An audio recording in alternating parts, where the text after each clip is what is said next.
Happy New Year, everyone. I hope your 2023 has been great, but that's over now. You have to move on. You're living in the past, man. You're hung up on some clown from the 60s, man. No, I'm happy you're here. Welcome. I hope your 2024, if it hasn't happened yet, is absolutely awesome. Welcome to my first annual Best Of video. I'm going to give you my top movies of 2023, also a list of few things that I didn't get to see that I probably would have loved, and then finally add a confusing note about a new Wim Wenders film. I saw a trailer for it last week and it looks so beautiful, but I can't find it anywhere to watch. I don't understand why they release movies late in the year, but then technically it becomes a movie in the following year. I don't know why they do that. All right, I digress.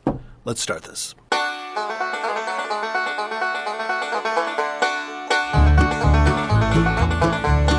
Number 8. The sci-fi thriller The Artifice Girl, directed by Franklin Rich, his debut feature. Special agents uncover a groundbreaking computer program employing a digital child to apprehend online predators. Yet, they quickly realize the AI's progression surpasses expectations, presenting unforeseen challenges and unsettling consequences, casting a shadow over the future of technology and humanity. I thought it was really good. Acting was really good. Had a very independent film kind of feel. Very important topic. I love this topic. I can't stop talking about artificial intelligence. If you liked Ex Machina, you're going to love this film. Number 7, Killers of the Flower Moon, starring Leonardo DiCaprio, Robert De Niro, Lily Gladstone, Jesse Plemons. It's a tale of genuine love tainted by profound betrayal. Molly Burkhart, a member of the Osage Nation, endeavors to protect her community from a series of murders driven by the destructive forces of oil and greed. Kind of a little bit like There Will Be Blood, in the sense of you get to see things at the beginning, like oil barons and things like that. Great movie, great acting, cinematography is fantastic, story is important and really interesting. Heavy topic, man. One of those movies where it's great, but I'll probably never watch it again just because it's so sad. Number 6, Napoleon, Ridley Scott, directing Joaquin Phoenix and Vanessa Kirby.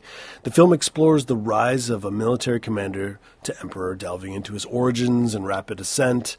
The narrative unfolds through the lens of his intense and unpredictable relationship with his wife and true love, Josephine. I love that they really focused on Josephine and Napoleon and also didn't blow our eardrums off with cannon fire. I thought it was a good mix. It was almost like if Pride and Prejudice and Braveheart, though not that intense, had a baby. And so it was a good sort of BBC miniseries period piece for those interested in that, and also some war scenes. Number 5, Christopher Nolan's Oppenheimer stars Cillian Murphy as physicist J. Robert Oppenheimer, hired to work on the top-secret Manhattan Project. He and his team meticulously developed the atomic bomb, the culmination of their efforts occurring on July 6, 1945, marking the world's inaugural nuclear explosion and irrevocably altering the trajectory of history. Very interesting. It's like Donnie Darko, that once that moment arrives, there's no going back. Heavy movie as well, but I would watch this one again. I think because the cinematography is so beautiful and the acting is so great, and the dialogue, though heavy, it's a little bit more relaxed. You do get the sense, I've noticed this with Christopher Nolan in this film. I'm watching it and I'm thinking, always in the back of my mind, I'm thinking I'm watching a Christopher Nolan movie. And I'm not saying it's a bad thing, but it's there. I'm not sure what to make of it yet.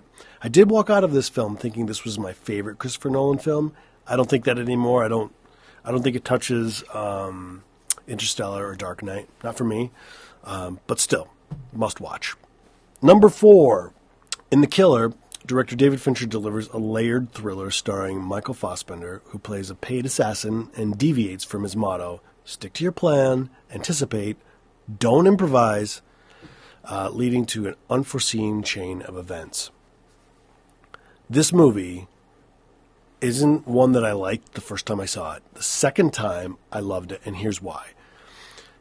The brilliance is in the subtlety. The portrayal of the killer, it comes from almost two perspectives. Act 1, about the first 40 minutes, and Act 2, the rest of it. Without giving anything away, it felt to me like Fincher was tackling in the first act the dichotomy between what we think we are and what we actually are, sort of the lies that we tell ourselves about how perfect we are and how talented we are, etc. Whereas in the second act, you really get to see what you're capable of in a good way, I guess, when you're sort of renewed with passion and your skills sort of naturally emanate from those moments in life where you step into life for real, and it's not a rehearsal anymore, it's actual play, the theater, the curtain's gone up, and those moments where you shine. I thought it was great once I saw it the second time when I could see that. Number 3, one of my favorite movies of the year. I thought it was so beautiful, interesting, fun, written and directed by Christoph Borgli and starring Nicolas Cage. Dream Scenario tells the story of a biology professor whose life takes an unexpected twist when millions of strangers begin seeing him in their dreams. However, as his nocturnal presence takes a nightmarish turn, he must grapple with the repercussions of his newfound fame.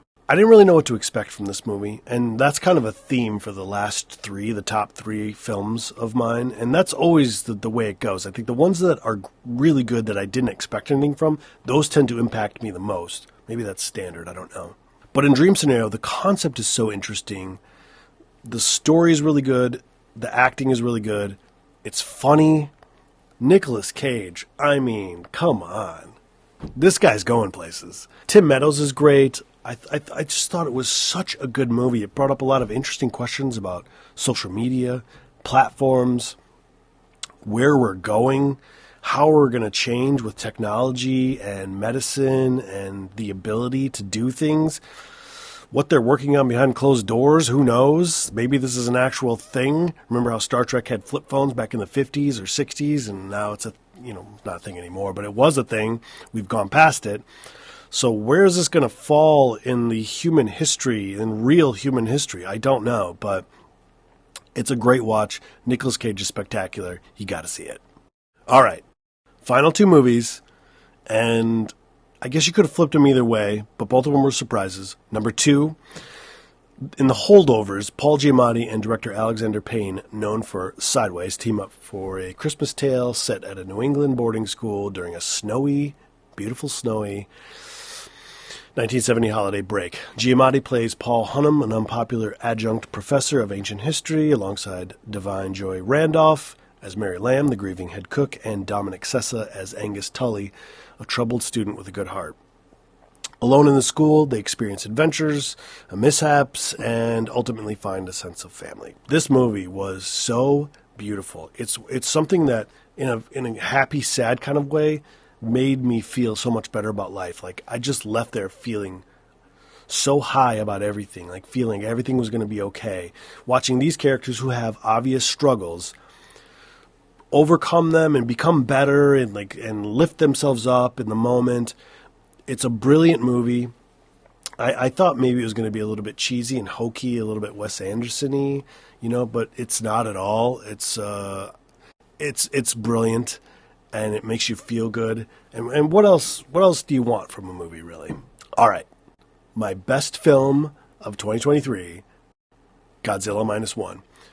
Directed by Takashi Yamasaki, post-war Japan faces its darkest hour as a colossal monster, infused with the terrifying force of the atomic bomb, emerges, unleashing a new crisis.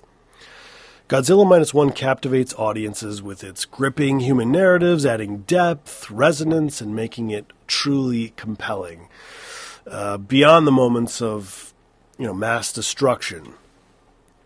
I don't know anything about Godzilla. I'm not a Godzilla person. I've seen parts of movies, walking into the family living room as a kid and seeing it was on, not really giving a shit or never seeing one as an adult.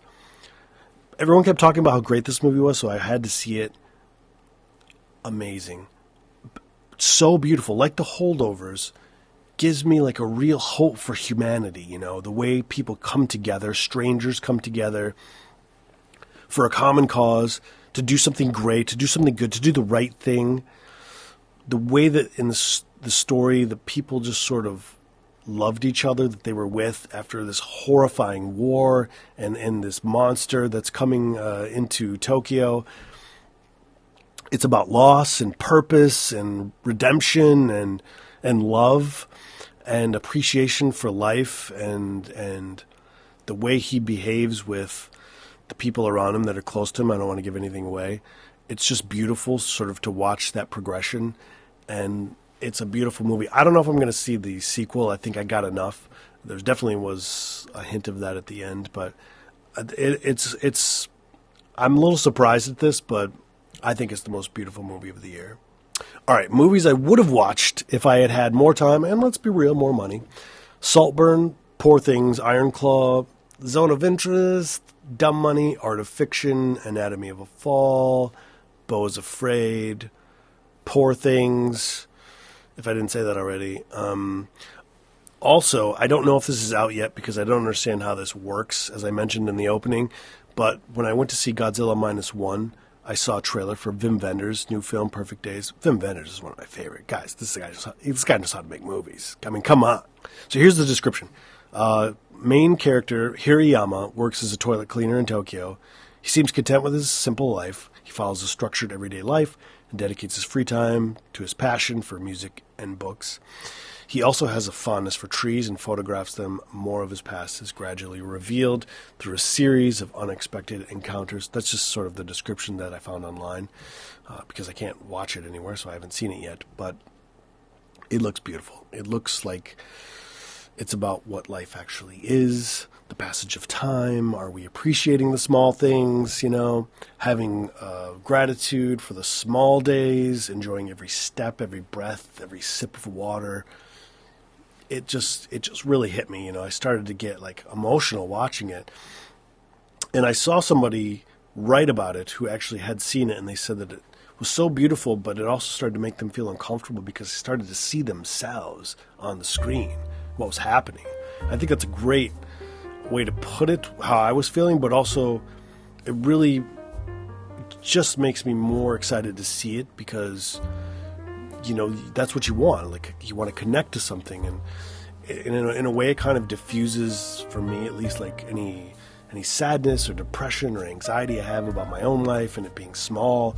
And here is somebody enjoying those things, and it looks great. All right, thanks for watching. If you enjoyed this video and you're able to send a super thanks or contribute to the Patreon, that would be awesome. And if you can't, maybe touch the like and subscribe. It's free, but it helps so much. See you next time. And remember, from the beginning of history, the few have always exploited the many.